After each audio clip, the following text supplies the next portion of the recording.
Voilà, chers collègues, chers amis, bienvenue. C'est avec beaucoup de plaisir que je prends la parole aujourd'hui pour ouvrir cette première journée d'études sur les récits judiciaires de l'Europe, journée qui est plus spécifiquement consacrée aux enjeux conceptuels et méthodologiques de cette recherche d'une part, donc c'est la première partie de nos travaux, et deuxièmement consacrée à l'identification de ces fameux récits dans et autour de la jurisprudence de la Cour de justice.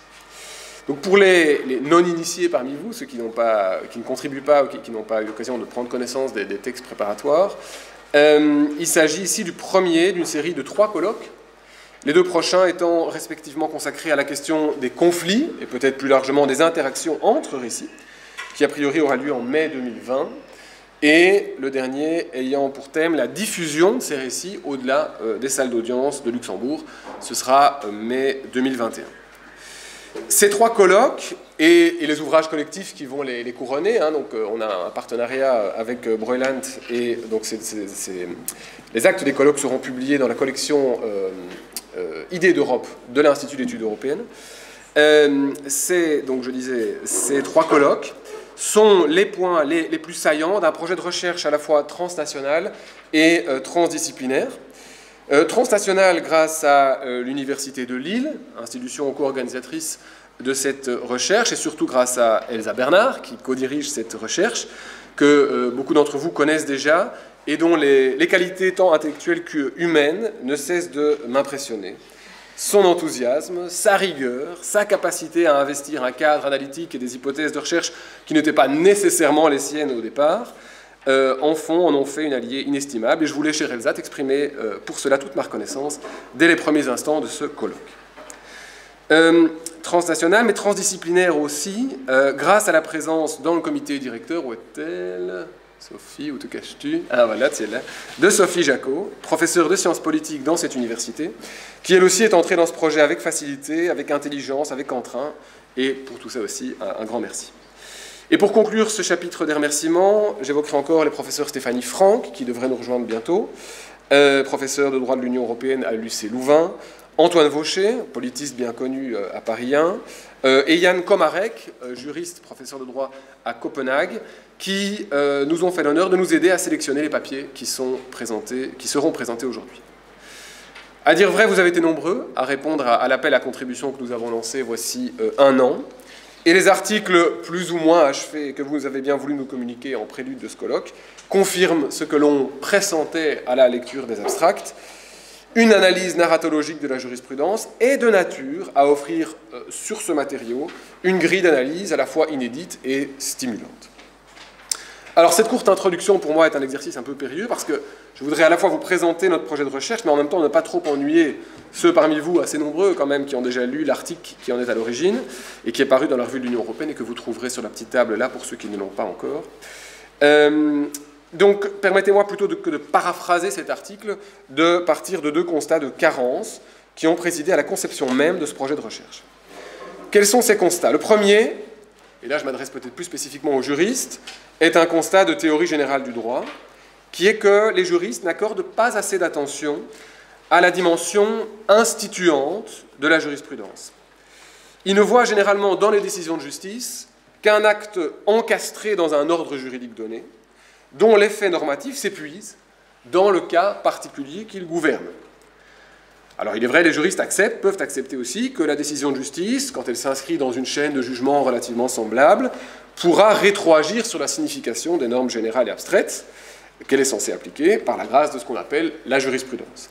Un double mouvement donc, application de la norme et rétroaction sur le contenu de la norme, mais toujours cantonné dans l'univers du droit, donc sur la signification de la norme. Mais ce que les juristes manquent souvent, je crois, d'apercevoir, ou en tout cas d'intégrer dans leurs analyses, c'est que ces décisions s'inscrivent par ailleurs dans un univers de sens, dans un ensemble de représentations collectives extra-juridiques, propres à la société, propres à la communauté qu'elles prétendent régir.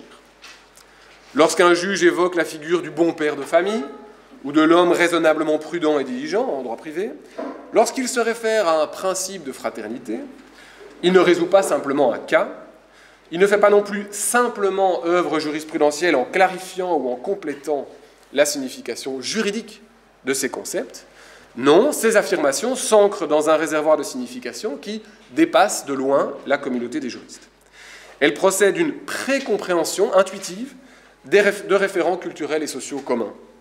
Et en ce sens, un peu comme dans l'univers du droit dont je parlais tout à l'heure, elles appliquent des normes, mais cette fois, non pas au sens de normes juridiques, mais au sens commun du terme de ce qui est la norme, le standard.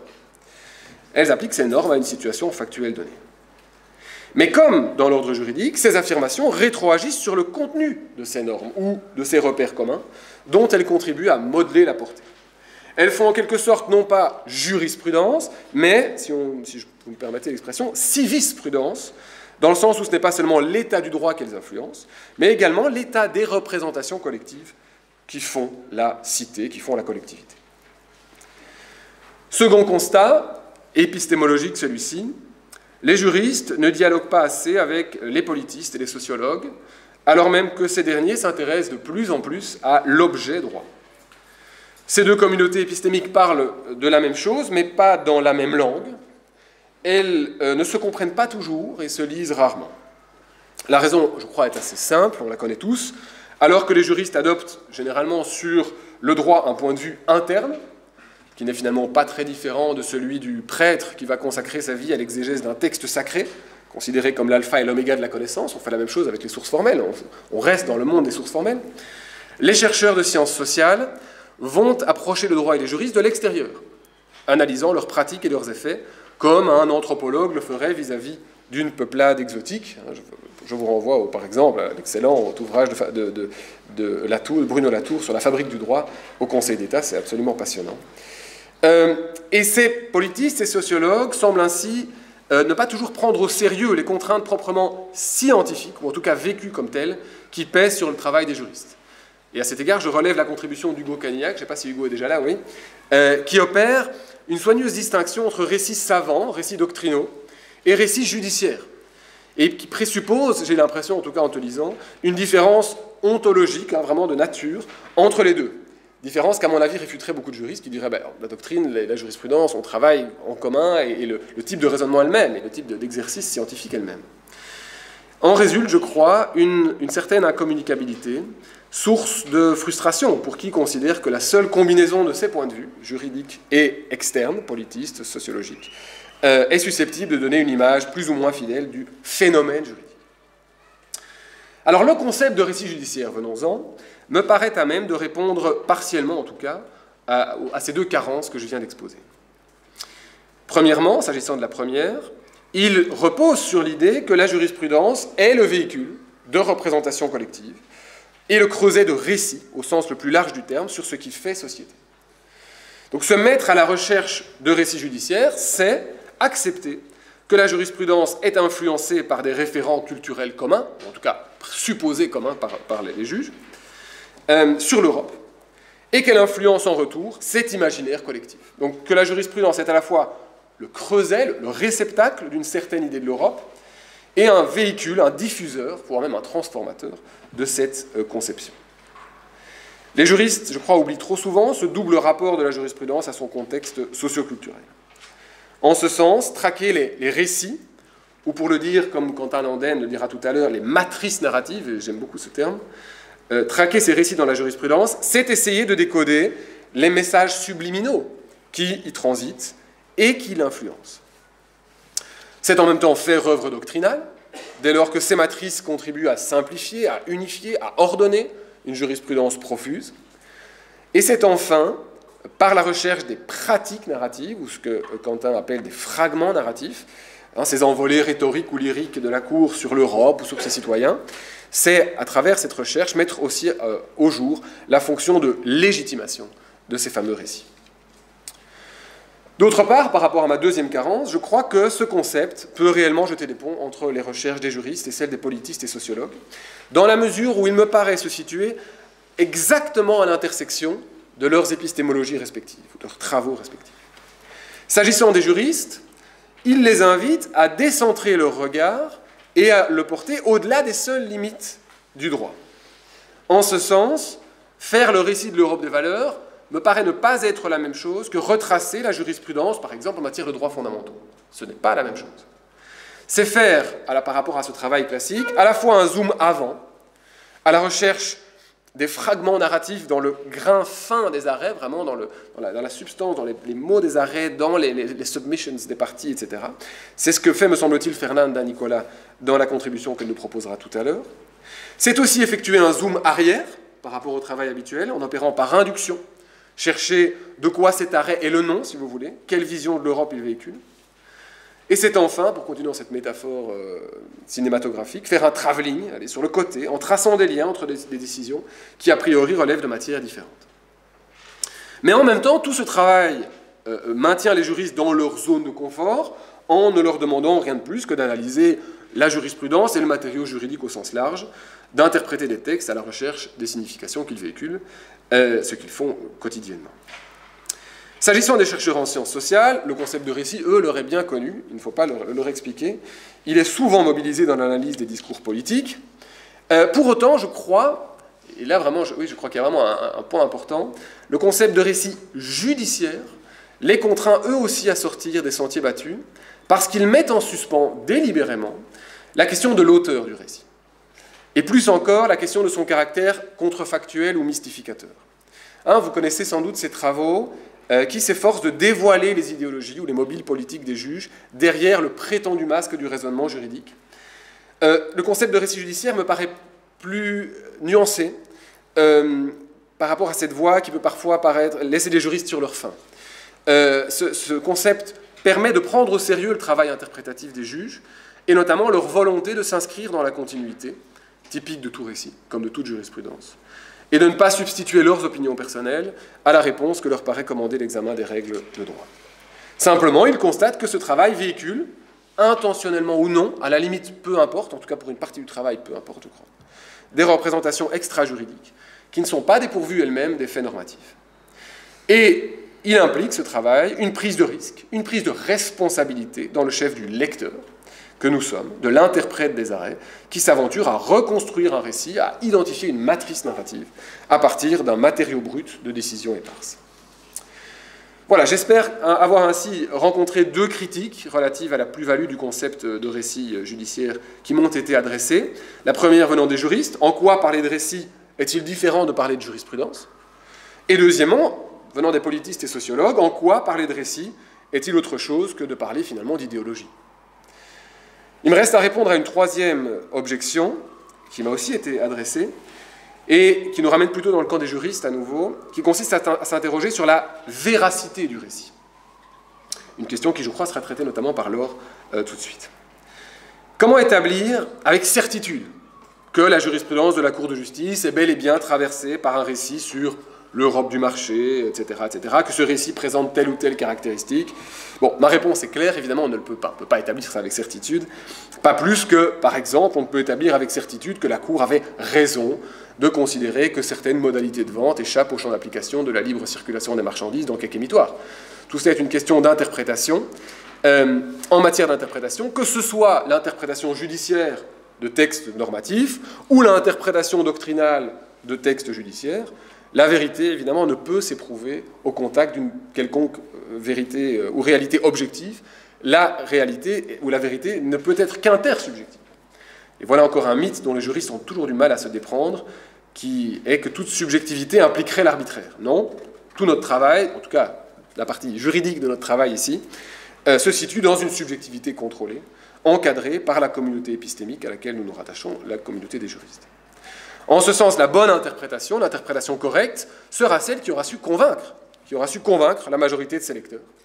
Et c'est également vrai pour les récits judiciaires, dont la justesse dépendra in fine de leur capacité à emporter l'adhésion du plus grand nombre des spécialistes de la jurisprudence, qui en est le creuset et le véhicule. C'est donc à une interprétation de textes qui sont déjà présentés comme le résultat d'une interprétation à la jurisprudence que nous sommes invités à nous livrer. Mais je crois, j'insiste, cet exercice ne présente qu'une différence de degré et non pas de nature avec le travail de commentaire d'arrêt auquel sont bien habitués les juristes. Alors, selon détour épistémologique accompli, il reste à se plonger dans le cœur du sujet. Pour diverses raisons, il nous est apparu que la jurisprudence de la Cour de justice était un terrain propice à cette analyse narratologique, La Cour est plutôt bavarde, et les avocats généraux encore plus. Alors, bavarde, tout est relatif évidemment, rien comparé aux décisions de la Supreme Court aux États-Unis, mais enfin, pour des standards continentaux, c'est quand même déjà pas mal. Elle cite énormément ses propres précédents, créant de longues chaînes de jurisprudence, et elle a développé une jurisprudence que je qualifie d'archipélagique, c'est-à-dire qui se développe en îlots autour de quelques dispositions centrales et arrêts de principe, mais dans lesquels parfois manque une cohérence d'ensemble. Donc voilà pour le terrain, voilà pour le matériau. Alors une fois posé ce terrain, reste à identifier le sujet du récit, parce que finalement, on pourrait faire un récit judiciaire européen de la loyauté, de la citoyenneté, ou même, pourquoi pas, du pyjama. Il y a des arrêts qui traitent très sérieusement de ce que c'est qu'un pyjama dans le tarif douanier commun. Pourquoi pas? Mais il m'a semblé que le sujet le plus intéressant, tant en termes de matériaux disponibles qu'en termes d'enjeux, évidemment, et enjeux politiques en particulier, était la construction européenne elle-même. Avec derrière toute une série de questions de recherche passionnantes à explorer, donc main dans la main, juristes et politistes sociologues. Quelles sont ces questions? La première, la plus évidente, quels sont les narratifs de l'Europe véhiculés dans la jurisprudence de la Cour? Deuxièmement, est-il possible d'en dresser une typologie? Et voilà, je m'y suis essayé de manière tout à fait provisoire. Troisièmement, y a-t-il une concordance entre les pratiques narratives de la Cour, ces envolées rhétoriques ou lyriques sur les citoyens, les valeurs, etc., ce que Quentin appelle les fragments narratifs, et les récits, les matrices narratives que l'on peut induire de l'ensemble de sa jurisprudence? Y a-t-il cohérence entre ce que la Cour dit et ce que la Cour fait? Les techniques de renvoi d'arrêt à arrêt ont-elles une influence sur l'émergence de tels récits? Et la contribution d'Alexandre Palenko tout à l'heure traite admirablement de ce problème. Comment distinguer le fragment d'un récit du récit lui-même? Difficulté à laquelle se frottera Didier Blanc tout à l'heure, à la recherche d'un récit des récits de l'Europe démocratique, mais qui me paraît aussi illustré par la présentation tout à l'heure d'Antoine de Cabane et de Clément Fontan, qui, à travers le récit d'une banque centrale indépendante, contribue peut-être au récit plus large d'une Europe experte. Autre question, y a-t-il des objets qui, presque par nature, se trouvent sur la ligne de crête entre différents récits? Je crois que la contribution de Pierre Berthelet tout à l'heure l'illustrera parfaitement s'agissant de la protection des données à caractère personnel, entre un récit de l'Europe, tiraillé vraiment entre un récit de l'Europe du marché et un récit de l'Europe des valeurs. Et puis par-delà les matrices narratives, peut-on identifier de véritables séquences narratives? Là encore, j'emprunte au lexique de Quentin, séquences narratives qui impliquent là une séquence temporelle. Et hier soir, à minuit, essayant de trouver le sommeil, j'ai pensé à une séquence narrative qui me paraissait intéressante dans cette affaire, justement, Lily Schroeder, que je cite aussi dans l'article, où on voit effectivement la Cour dire l'égalité de traitement en matière de rémunération entre hommes et femmes. Avant, c'était peut-être d'abord lié à des considérations de marché, de concurrence, et de non-concurrence plutôt, ou de concurrence faussée entre les entreprises. Eh bien, maintenant, ça a changé. C'est d'abord et avant tout une question d'Europe sociale. L'Europe a changé de visage, si vous voulez. Et donc là, il y a bien une évolution, vraiment, avec, là, oui, vraiment une séquence temporelle propre à un récit de type littéraire. Autre question, quelles sont les lignes de jurisprudence qui, faute de montée en généralité suffisante, faute de pratiques narratives suffisamment explicites ou établies, n'accèdent pas au statut de récit, c'est-à-dire au statut de révélateur de l'identité même du projet européen? Je crois que le travail de Nathalie Rubio, d'une part, sur le territoire, et peut-être plus encore celui de Frédéric Béraud sur le non-récit de la frontière, en fournissent de très intéressantes illustrations. Et puis il y a enfin les questions qui nous occuperont les années suivantes. Que se passe-t-il quand différents récits entrent en conflit? Qu'est-ce que ça nous dit sur le rôle du droit et des juristes? J'ai plein de choses à dire là-dessus, mais je ne vais pas y rentrer maintenant. Comment ces narratifs sont-ils relayés et disséminés, en ce compris par les juges eux-mêmes dans leurs conférences, au-delà de la salle d'audience? Comment ces récits sont-ils reçus par les autres acteurs du système juridique de l'Union européenne, Parlement, Conseil, mais aussi tribunal constitutionnel allemand, au hasard? Dans quelle mesure la Cour contribue-t-elle finalement à modeler les représentations collectives de la construction européenne? Ça, évidemment, ce sont des questions pour lesquelles les juristes sont assez mal outillés, évidemment, et pour lesquelles on serait très heureux d'avoir l'aide de sociologues et de politistes. Il y a là donc une foule de questions passionnantes, je crois, qui jettent un regard neuf, un regard décalé, enrichi sur notre matériau jurisprudentiel de prédilection. Vous l'aurez vu, à mes risques et périls, je me suis déjà lancé dans l'exploration des 3 premières questions, esquissant une première typologie, très imparfaite, notamment parce que trop instinctive, pas assez systématique certainement, de ces matrices narratives de l'Europe. Vous la trouverez dans l'article qui est sur la table, il y a un petit tableau aussi que j'ai imprimé, que je ne vais pas commenter dans le détail ici, le temps me manque, Et je suis sûr, j'espère même que tous, ou en tout cas les juristes parmi vous, auraient des objections ou au moins des commentaires à l'égard de tel ou tel élément du tableau, de telle ou telle ligne ou colonne qui lui manquerait. Et je crois que c'est justement ça l'intérêt de la démarche, c'est proposer un nouvel angle d'approche, un nouvel outil, non pas dans le but de dévoiler une improbable vérité finale, objective, mais bien de nourrir la discussion, la confrontation des points de vue, qui est, dans notre discipline, la meilleure, et je crois la seule manière d'approcher une vérité qui est toujours un construit et jamais un donné. Un dernier mot pour conclure, j'ai beaucoup parlé en fait aux juristes, mais à l'adresse des politistes, des philosophes qui sont présents. Merci à vous d'avoir fait preuve de l'ouverture d'esprit nécessaire pour rentrer dans un projet de recherche d'abord conçu quand même par des juristes. Je crois qu'on a beaucoup à apprendre de vous sur notre discipline. J'ai la faiblesse de penser que nous pouvons aussi vous apprendre certaines choses sur votre objet. En tout cas, ce projet est, je crois, le meilleur exemple de la culture interdisciplinaire, pas transdisciplinaire, pas pluridisciplinaire, on peut y revenir, qui a toujours été la marque de cette maison et notamment de l'Institut d'études européennes qui nous accueille ici. Finally, a last word in English. This conference was supposed to be bilingual. I think we'll have one presentation. I don't know where she is. Fernanda? Ah, yes, you're here. In English, but of course we could have expected, would have expected and hoped for many more. So hopefully next year we'll be able to attract more non-French speaking colleagues. And this is very important, I think, because these narratives, they are not only written in French. Voilà, j'en reste là. Je vous remercie très vivement encore d'être venu et d'avoir participé à ce travail. Et je laisse immédiatement la parole à Quentin Landen, qui va donc lancer ce colloque sur vraiment ces questions conceptuelles. Quentin Landen, que nous sommes très heureux d'avoir avec nous aujourd'hui et sur ce projet, parce que figurez-vous qu'il est non seulement philosophe, mais il est également politiste et juriste. Donc il est l'homme de la situation véritablement. Donc je suis très heureux de lui laisser la parole. Il est professeur ici à Saint-Louis. Merci.